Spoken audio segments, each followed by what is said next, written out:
Alright, so what's happening, people? I've got Vincent here from Kenya. I met him on my travel when I was in Nicosia in the capital. Amazing guy, got a lot of insight. So anyway, I'm gonna let him introduce himself. Go ahead. Hi, as I said, my name is Vincent.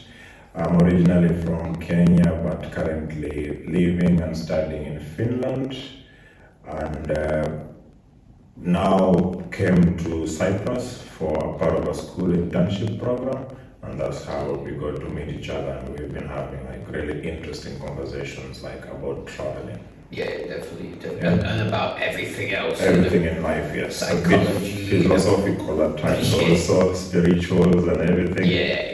So it has been like really interesting conversations. So far. Really has, yeah. Yeah. Which is why I want to do this interview, because I want to share these insights with you guys. Yeah.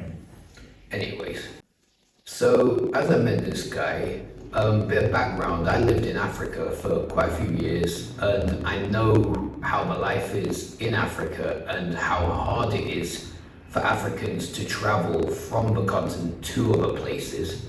So what I want to ask is, first, what made you get into travel, and how are you finding it so far? Okay. So, as you said, with the economics of Africa, it has made it a little bit challenging for a lot of people to travel, to even think of traveling. So it's not only just outside of Africa, but also within Africa. It's also a little bit challenging. So there is the main part, which is like economical reasons. Yeah. And then we have a second thing that we have been talking a little bit about, which can be classified as the systems that remained post-colonial and like after independence of a lot of African countries. Yeah. But yeah, I got into traveling mainly after starting to work in a backpackers.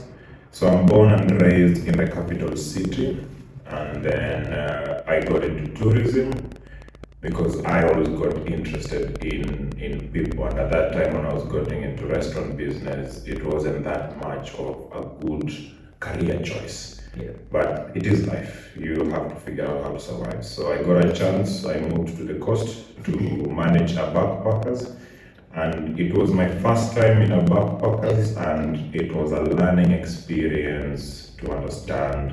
By the coast, you mean Mombasa, right? Yes, Mombasa. So Yeah. I went to Mombasa. It's the second big city in Kenya, and for a long time, Kenya has been more of a luxurious travel destination for More upmarket travel. upmarket traveling. Yeah. So backpackers, by the time I was an adult, I hadn't heard of it or known what it is. So Yeah. when I moved to the coast to manage a hostel, it was a whole new learning experience. I think it's because you find that most backpacking trails were usually through like India, Yeah, Southeast yeah, Asia. yeah. Even I know that South America and Central America have like emerged as a backpacking destination, but yeah, for Africa, unless it's like North Africa, like Morocco, then it's generally a new thing, right? Yeah, so basically, based on how things have been for years and years, Africa has always been considered like a proper jungle. So before anybody gets to have the interest or the courage or the desire to travel to Africa, they are always more attracted to like places that people have already been. Yeah. So meeting different kinds of people, I also had the curiosity, like based on the pre-knowledge that people have about Africa, why did you still come to Africa? Yeah. And that's when you get to have that chance to meet people who are like open-minded, they have like really interesting experiences, because I'm a person who is interested like in people, their behavior, history, why do people make decisions, why are life as it is. It became more interesting, and then it kind of gave me an opening that I could also do the same. Yeah. So the main new challenge was how to figure out how I can afford it. Yeah. Because the income in generally Kenya or generally Africa is usually more of survival or more of just to get by, depending on which career you're doing. Yeah, I felt the same like when I lived in Africa before. Like with locals, the salary just about met your needs, but not much more. Yes, and then I would say also based on how our mentality had been set up that allowed like the geopolitical setup where it's also we have lots of borders among in the African countries where it's also Yes. not so easy for Africans to go through the borders Yeah. compared to the advantage that you have in Europe, let's say with the European Union, that countries within the Or EU. even certain advantages I had within Africa, Yeah. where I remember once flying through Ethiopia, and when checking in for my flight, while I was literally just waved through, like, "Ah, Yeah, welcome," yeah. I saw other Africans, like Nigerians, or even any other Africans, they were getting treated pretty harshly. They were getting Yes. barked at, stand there, why is your bag like this? And I'm thinking, damn, it's like an internal racism Yeah. as such. Yes, so we have what was left behind post-colonial or the current neocolonialism, unfortunately, Yeah. will put situations where we as Africans, we can be actually more racist or more prejudicial towards our own Africans because Yeah. it has been pretty much set in our mindsets Yeah. that as an African you have no reason to be traveling. Yeah, And if you're traveling, it's under the sponsorship of somebody else, or let's say, likely business and everything. and probably manifests a kind of Yes. jealousy. Yes, so then we also have the jealousy, especially in situations where you're leaving your own home country to go to Europe, because it has been sold to us like Europe or the Western world per se is always better economically, and this, which in some cases is true. Yeah. So we have been conditioned in a way that if you want to make it in life, you only can be able to do it in a Western world aspect. Yeah. So that all interactions with like different peoples from around the world, including other Africans who have also done the traveling, not only in Africa but Yeah. also outside of Africa. Yeah. So that created more desire for me to want to go and experience the traveling Yeah, for yeah. myself. Okay, great. So, how was your personal experience in traveling? I mean, for you personally, how have you found it so far? Okay. So first parts of traveling, I would say, was East Africa. So Yeah. that's basically a couple of countries around Kenya. Yeah. And the main interest was that I would want to start a little bit more safer and familiar. So Yeah, that's of why I course. thought this would be easier. The other main important thing was these were the affordable ones. Oh, because they're your neighboring countries. Yes, it's yeah. neighboring countries, and Yeah. then also, example, going into East Africa, you can go without a passport. You just need to Yeah. get like it's like a notification document and Yeah. your ID, Yeah. and you can be able to do. Because at that time, I didn't have a passport. Yeah. Because this was something that new and it just came all. It's true, Yeah. because some countries do issue border passes so you Yeah. can just cross over. Yeah, so we have like we kind of have like trade blocks. So let's say Yeah. in the West Africa they have ECOWAS, we have East Africa Community, and then South they have SADC, South African Development Community, if I remember. I mean, like the EU as well, like the EU Yes. citizens, they're able to travel with just an ID card. Yep. Well, sadly, in the UK, Oh, yes. we're isolated. We're all You did your Brexit. You chose your own. no, You chose no, your own. no. How do you call it? Like I didn't choose that. you chose your own nicely marinated they chose cocktail. it. They chose it. I didn't choose it. They chose it. But anyway, so anyway, yeah, we're so- digressing, so come on. So East Africa was easy, and then the third main thing was language. So Yeah. most of the East African countries have Swahili as their language. Tanzania is their main language, and then Ugandans also speak a little bit of Swahili, Yeah. especially in the main big cities. Yeah. But other than that, English is also a common language That's it, across yeah, the countries. And then also I had gathered up information from the travelers who are coming to the hostel. Yeah. Because in between, I was interested in helping people, so I had already had contacts, and I had backpackers that we kind of made a deal. If a guest is coming from a backpackers in Uganda, they get a 10% discount, and vice versa. Oh, wow. And then there was also a cool part where we also had kind of like an verbal agreement. If a manager from any of the backpackers was coming to any of the hostels, we either gave a really good discount or a free accommodation. So that was also like a really good motivation. So I had that bit of information and kind of more courage. So the first place that I went traveling was in Uganda, I believe, and I went also because there was a festival called Nyege Nyege Festival, which was also bringing people through music. So they had like 8 different stages, and that means like a melting point, like different varieties. So it's almost like an East African version of Glastonbury. Yes. So you also have as many foreigners who are traveling across Africa, and some will come just specifically for the festival, because the music genre was like as diverse as possible, including like proper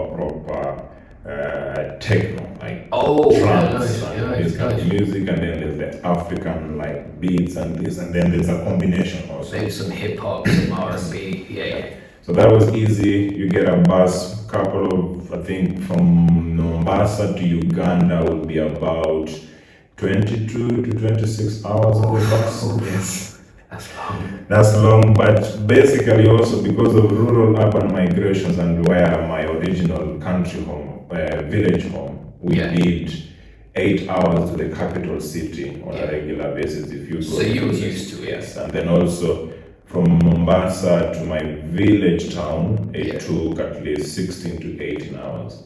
So it was just an extra 8 hours per se. Fair enough, then it's not that bad. Yes, so this was a really good experience, and then also in between the traveling, the travelers who came to the hostel, I always managed to get like contacts here and there, and they always said, if you ever come to Zanzibar, Tanzania, Rwanda, come, I'm gonna host you and show you around.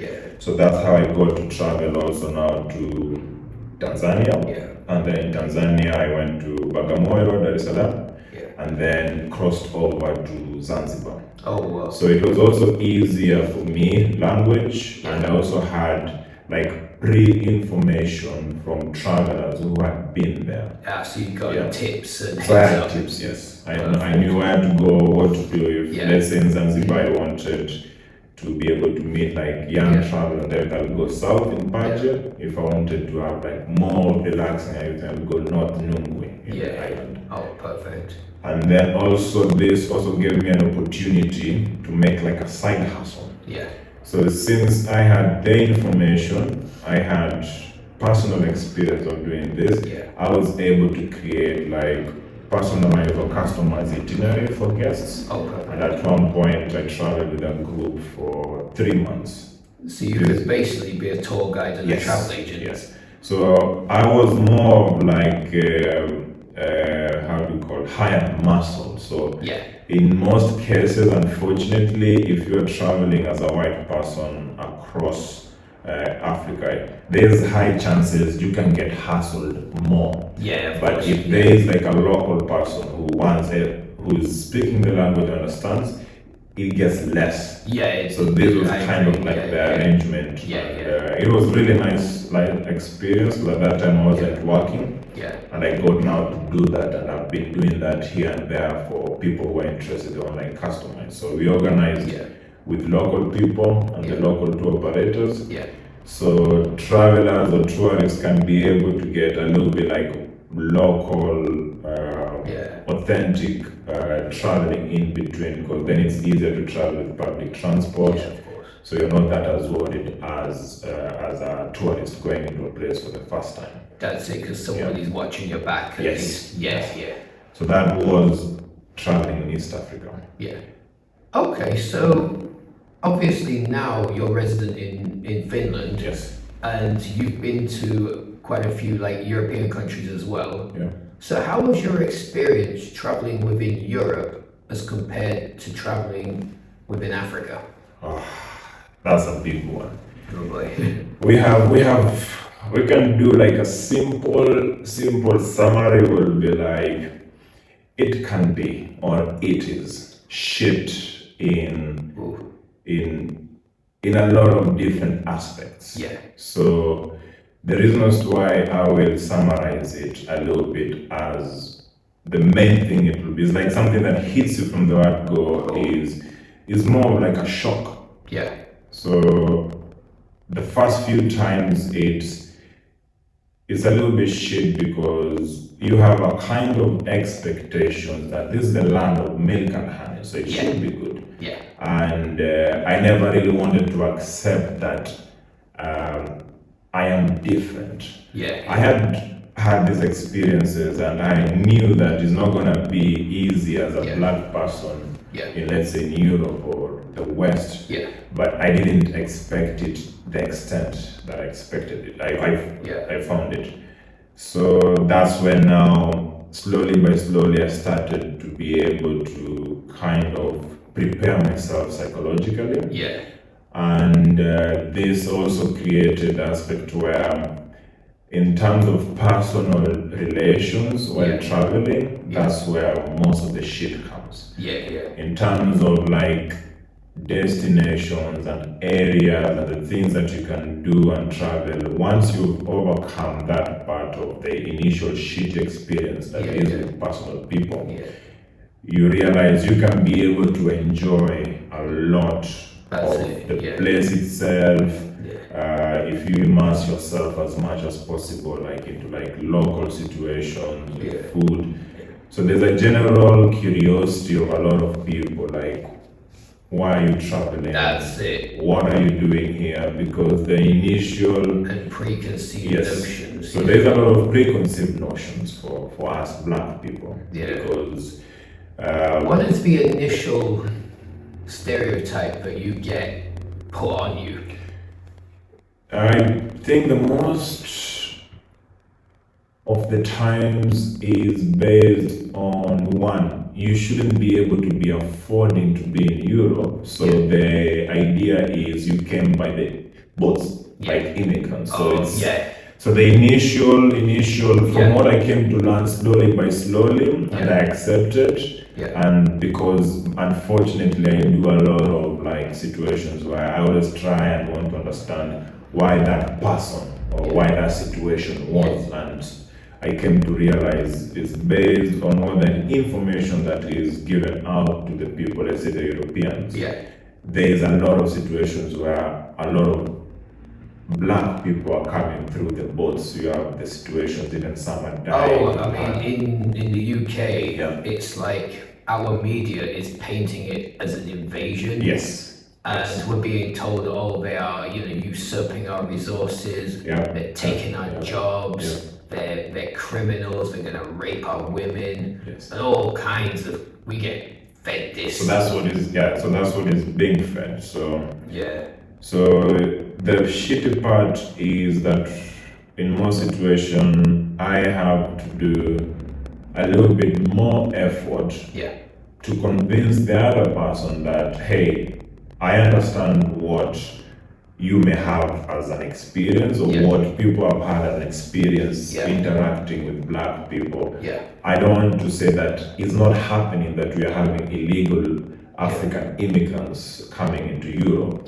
That is existing, but it's unfortunately that I have to do probably 10 times more the effort to try and convince person on the first interaction that, hey, I am not an immigrant, I am not an illegal immigrant, and I also want to be able to travel and enjoy. Yes, I don't have that much disposable income to travel as much as possible. Yet. It should be happening soon. It should be happening soon.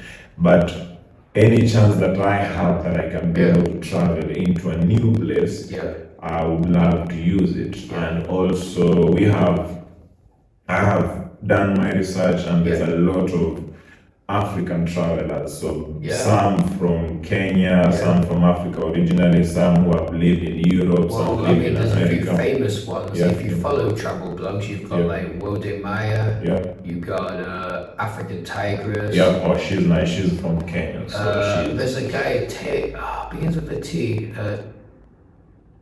I think it's like Teo Aino. He's a Nigerian as well. Yeah. This guy, I mean, I'm a traveler. I've done like, so far, this is my 63rd country. Yeah. But these guys who've had a lot more to deal with than me, I've got a British passport. So pretty much I can step into like probably about 100. It's upon arrival or Yeah. the process is smooth and easier for you. For these guys, I'm lazy. I've done, I've had it put on a plate for me. These guys have had to jump through hoops and swim oceans to get where they went. Yeah. Where for me, it's just like, welcome, whatever. Welcome, buy a flight and go. Yeah. They've had to compile, dossiers. Through documents to prove a situation. So that's kind of also the biggest challenge for an Africa to travel outside of Africa. Yeah. There's the paperwork that goes to do with visa. You need to prove that you can be able to come back to your original country, or you have enough money to be able to stay in the country. Return flight tickets, which is general, like a proper security-wise or procedure that's there. But for us, is 10 times more difficult because for years it has been that we do not have that financial capacity to be able to do that. It's sort of like the rules do technically apply to everyone, but it's just way more enforced. Yes. For Africans. For Africans, yes. Well, for me, it's sort of like, don't just let it slide. It's like, I've never actually been asked how much money I have. That's, but you get somebody else, say from an African country, or maybe even a poor part of Asia somewhere, and they will rip them apart. They will literally want to X-ray this person. In some situations, I can't remember one of the videos I was watching. I think we have countries, example for Kenya, that we can go visa-free. Or visa upon arrival. You don't need to do like a pre-application or application for it. But upon arrival, she was asked questions to a point she was being asked for her bank statement. Imagine. And she has no access to this. And you do your research. Which countries can I go visa free? And you see which are the requirement documents. So there isn't a required document per se that you need to prove your bank statement, because it's a visa free for Kenya. So it's almost like a harassment on top. Yes. Yeah, and that's sad. So if you don't have like a thick skin, or if you don't have like a strong will and desire, this can be like discouraging for traveling. But I'm happy that we are having more and more people that we will wish to be able to, let's say, like break the stereotypes. That's it. The traveling for me now has become more like we say, I think a lot of us African travelers that we have this, for me, it will be like a privilege. Me being able now to travel across European countries because I have the residence permit. For me, I'm taking it as a privilege, because a lot of people cannot be able to do that. Because it was the best interesting thing when I was traveling. I was going to Afro nations in Portugal. And I think it was my first time traveling out of Finland by myself. Because most of the time I travel with family. And I booked, so it was from Helsinki to Lisbon, and it was the most interesting thing because I literally just walked out of the plane and walked out of the taxi. For me, I was like sitting somewhere. I'm ready with my passport and my residency card, and nobody asked. And then it hit me like, if you're traveling through EU, those are not like conditions. Because it's borderless. It's like it's almost like a domestic flight between two EU countries. Hence the Schengen thing. So now for me and a lot of people that I've interacted with, those who are able to travel, they have that privilege to travel financially or holding a passport that they can be able to present and give them a better advantage. I think we are more now we've taken upon ourselves to be like ambassadors to be able to change that narrative that Africans don't That's travel, Africans can't travel, and Africans are only travel to any country. Yeah. So, and I think it's getting better.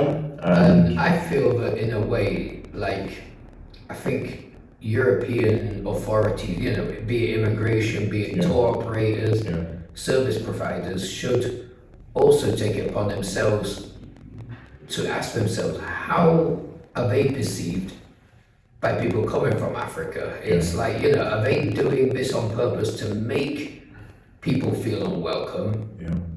You know, it's like Africa may, you know, as a whole may be poor, but it's not.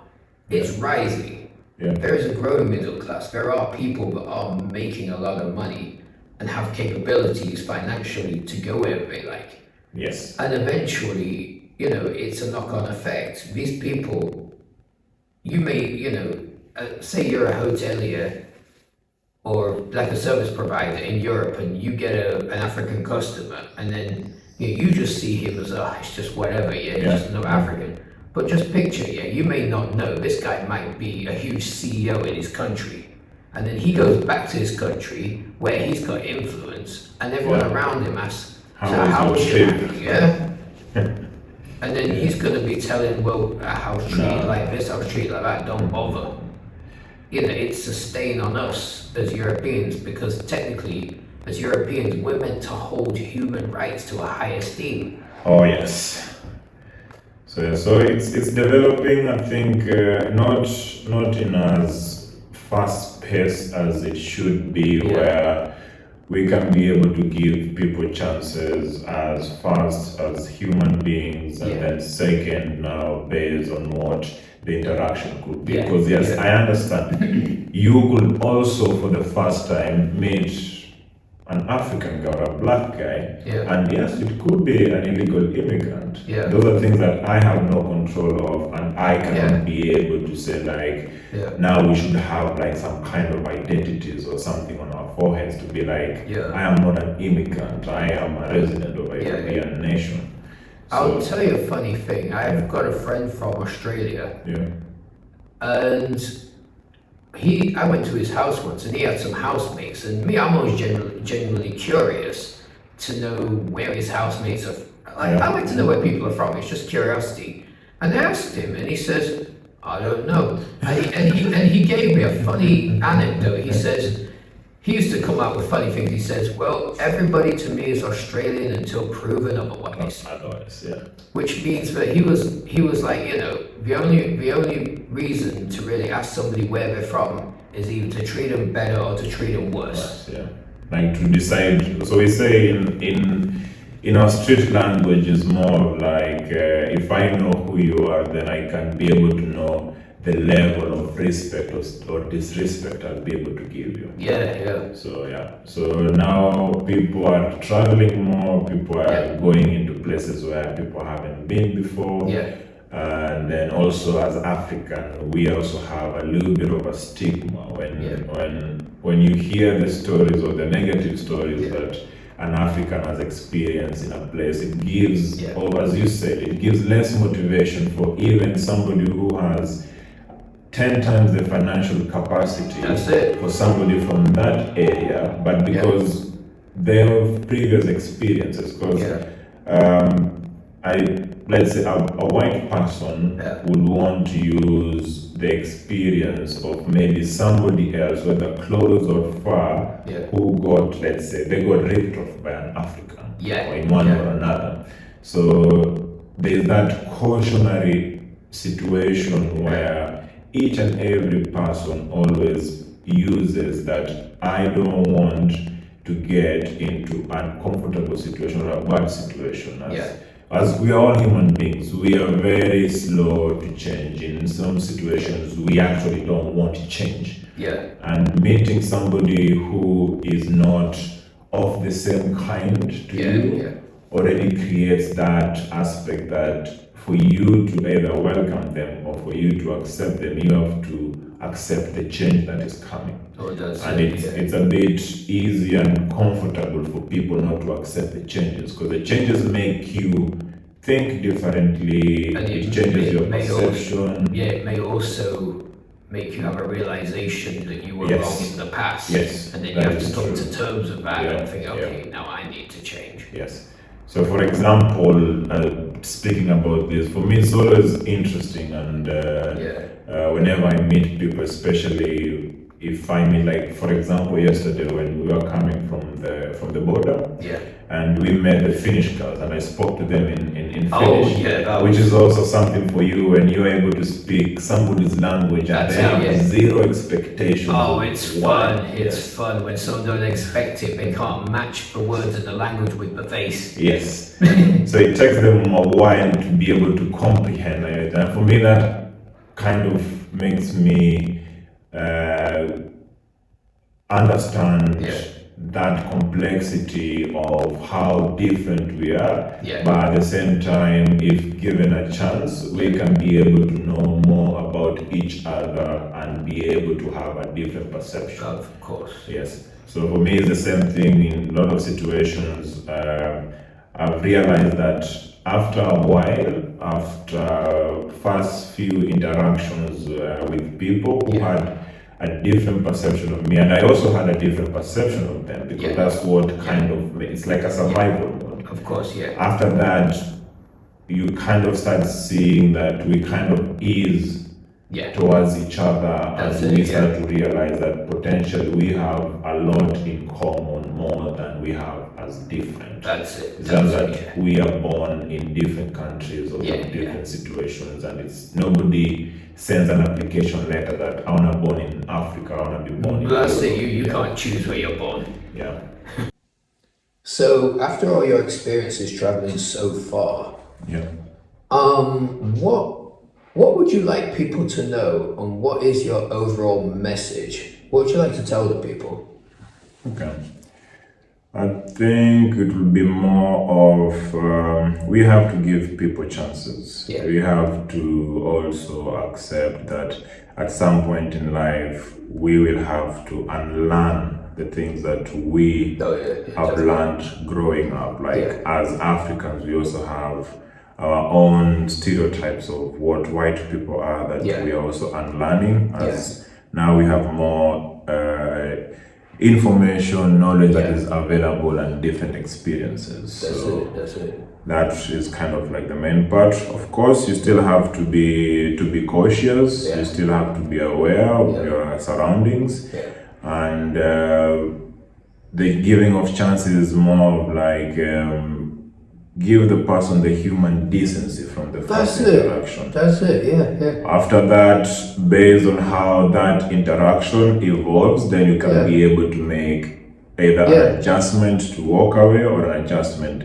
And I think that can be, it's easier said than done, Yeah, of but course. I believe the more and more people travel and interact, Yeah. gives it more like an open-minded situation or opportunities for you. For example, yeah. you've traveled a lot, and from your videos, you have able to kind of introduce an aspect of a particular destination Yeah. that a lot of, let's say, people from UK never thought it could be, Well, because they yeah. also only have the information that is kind of made available for people to have. Well, it's Yeah. like I'm trying to break, especially from a British point of view. Most Yeah, Brits, they have a pre-prescribed idea of a holiday or what Yeah, they travel. Even with the backpackers, Yeah. even though they seem spontaneous, but to be honest, you have what they call backpacker trails, or Yeah, like in yeah. Thailand and around Southeast Asia, you've got what's known as the banana pancake trail, which is silly, isn't it? And they have like, oh, what was you saying yesterday about the Birkenstock? What was it? The Mzungu starter kit. Mzungu or backpacker starter kit, and Yeah. it usually has like those sandals, Birkenstock sandals. Yeah. And there's usually like a loose elephant colored Elephant pants, they have those in Thailand. Yeah, then you have elephant like a tank top Yeah, and some sunglasses, and I And probably love. one of those bags with the string, right? Oh yes, Those, yes. is it, what are those bags called? Not tote bag, there's a German brand that a lot of people have, which is you have the big backpack and then you have like the smaller one for like more personal details. So it's always for us, we kind of have it more because we see it more with the backpackers, especially when I was managing the hostel in Mombasa. That's it. And then also in my own capacity, I would say, since I'm interested in traveling, I'm interested in events. I have a friend, also a Kenyan friend from Finland, and we've also experienced a lot of this, I would say, a bit of negative situations when traveling or going somewhere.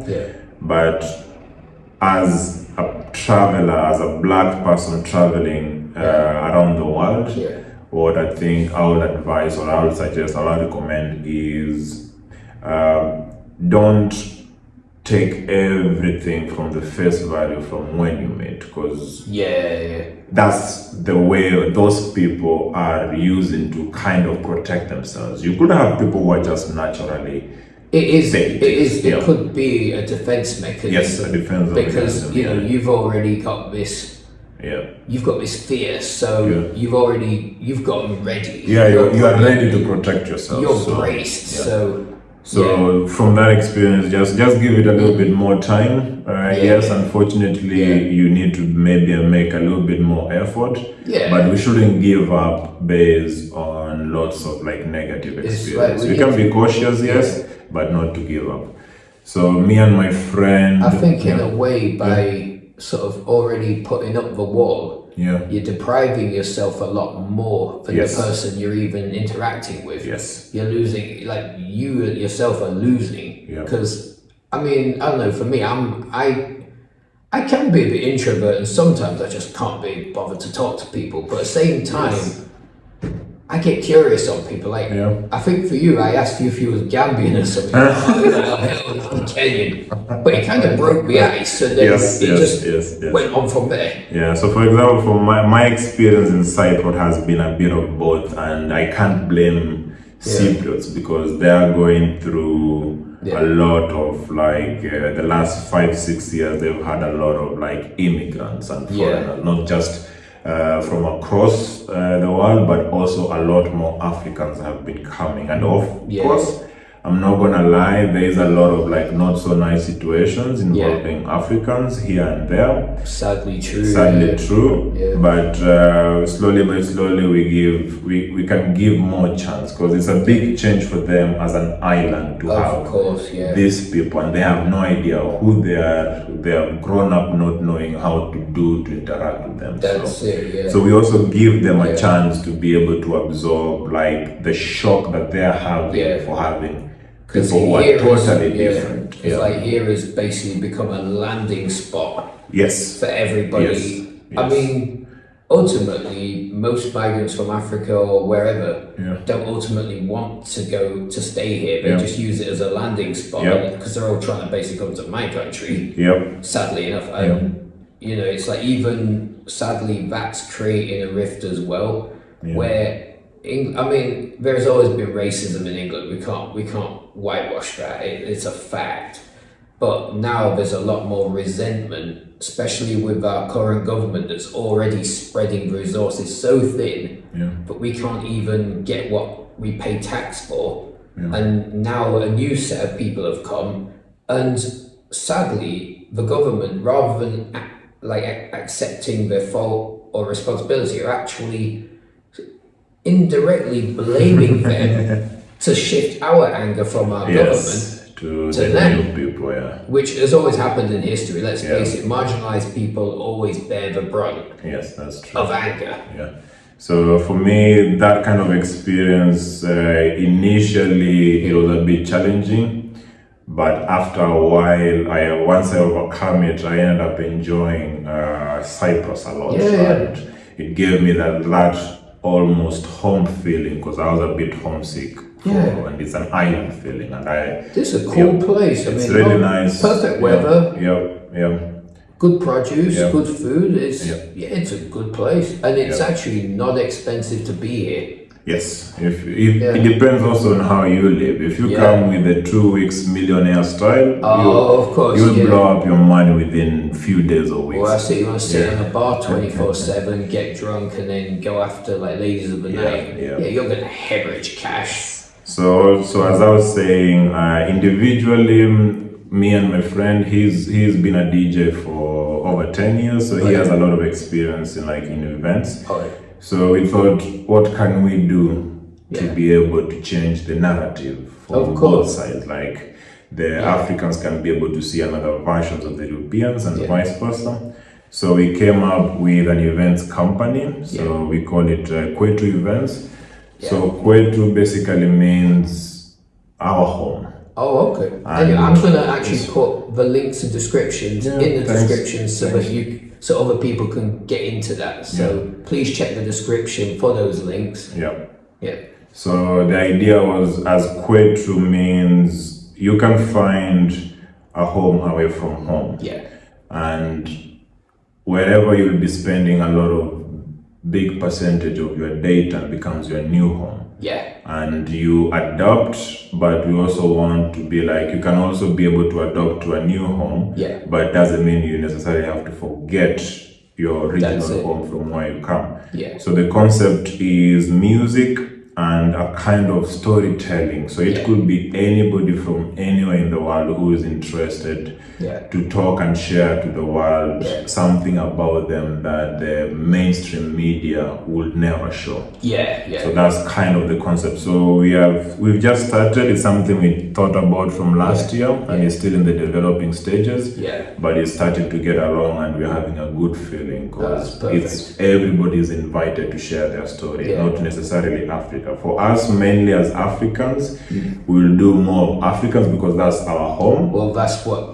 That is your story to tell. That's your story to tell. Yeah. But also a lot of people from anywhere in the world will be able to be invited and be able to come and share. It breaks stereotypes and breaks prejudice, basically. I mean, that's the main goal. Like we have to find our breaking stereotypes that have been kind of, I would say, planted in us based on either survival method, defense mechanism, or just in general in a way that a few people benefit from these kind of situations. So have you got any events coming up? Have you got anything coming up later? So we'll have our second edition of, we call it Afro Turku. Okay. So Turku is one of the cities in Finland. It used to be a capital city before. So it's a major city. It's a major city, and Turku has more of like a cosmopolitan vibe where a lot of people from different backgrounds have found like an easier way of like interacting and meeting people. Okay. So we'll do a second version there. It's gonna be Afro Turku. We're still in the development. When do you reckon that'll be? That should be after Afro Nations Festival, so that should be around mid-July or August. And where's Afro Nations going to be? In Portugal, Portimao. Oh, in Portugal? Yeah, so it's a 3 days event that brings about... Oh, Portimao, that's in the south coast, isn't it? In the south coast. So that brings, I've been past there. So on the way to Lagos, So that brings about, I think, almost 40,000 people from across the world, not just Africans. Wow. Anybody who is interested in like African music and African culture is more than welcome. For years and years, we've welcomed people, and people have also just came without invitation, and we've accepted it, and we move on. Because, so will people be staying in the ground, or do they need to book accommodation? So they book accommodation. It's just a grounds festival for the 3 days. So people stay in different areas and they just come for the festival. Oh, perfect. Okay. Anyway, thank you for having me. It's been a pleasure the last few days. Definitely. And I'm definitely very, very, very looking forward. Like we can meet in another of course. I mean, destination and have more conversations about life. I mean, it's good to find people with a lot of ideas that meet, because those ideas can actually materialize instead of just being ideas. Okay. Anyway, perfect. So this has been awesome. Thank you. Anyway, just before I sign off, so anyway, my usual message, please like, please subscribe, If you like this content, leave a comment as well. If there's anything you don't like or disagree, also leave a comment, because we need criticism as well. We need to know where we're going wrong. And, you know, I look forward to seeing you guys in the subsequent videos in the next time. And you may even see him again in some following videos as well. Yeah. And he may even get around to making a YouTube channel. Don't know yet, but when You never know. You never know. Yeah, I think he should. This guy's got charisma, yeah. So Yeah. anyway, thank you so much, man. Thank you.